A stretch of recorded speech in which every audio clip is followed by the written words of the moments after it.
আমাদের ভিডিওটি আপনাদের কাছে কেমন লাগছে তা অবশ্যই আমাদেরকে কমেন্ট করে জানাবেন। আর ভিডিওটি ভালো লাগলে এমবি ডায়েরি চ্যানেলটি সাবস্ক্রাইব করবেন আর লাইক দিতে ভুলবেন না কিন্তু। ধন্যবাদ সবাইকে।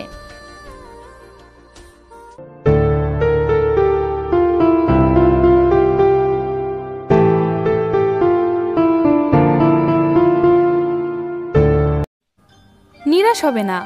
জীবনযুদ্ধে সবাই সান্ত্বনা দিবে, কিন্তু লড়াই তোমাকেই করতে হবে।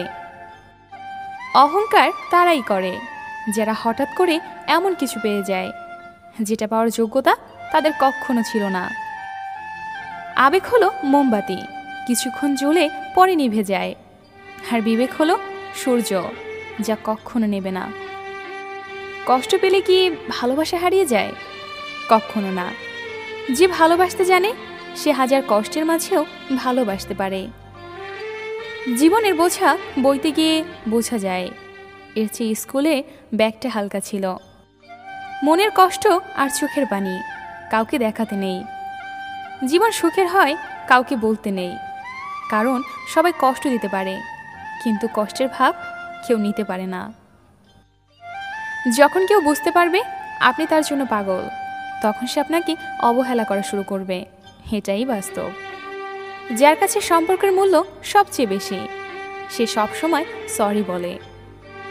তুমি ঠিক ততটাই ফিরে পাবে যতটা তুমি কাউকে দিবে, সেটা হোক ভালোবাসা কিংবা কষ্ট।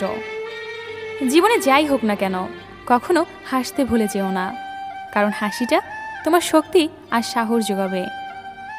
হয়তো সময়টা খারাপ যাচ্ছে, অপেক্ষায় আছি, আল্লাহ একদিন সব কিছু ঠিক করে দিবেন ইনশাল্লাহ। কিছু মানুষ সারা জীবন অন্যের ভুল ধরেই কাটিয়ে দেয়, নিজের ভুলগুলো দেখেও দেখে না।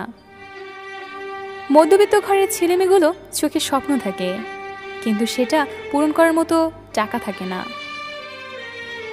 দিন যেভাবে রাতের সাথে সাথে পাল্টায়, ঠিক তেমনি মানুষও সময়ের সাথে সাথে বদলে যায়। তার জন্য অপেক্ষা করুন যে আপনার অপেক্ষার মর্যাদা দিবে। চোখের জলটাও বেঈমান, পরে তাও আবার অন্যের জন্য, যারা সে জলের মূল্যটা দিতে জানে না।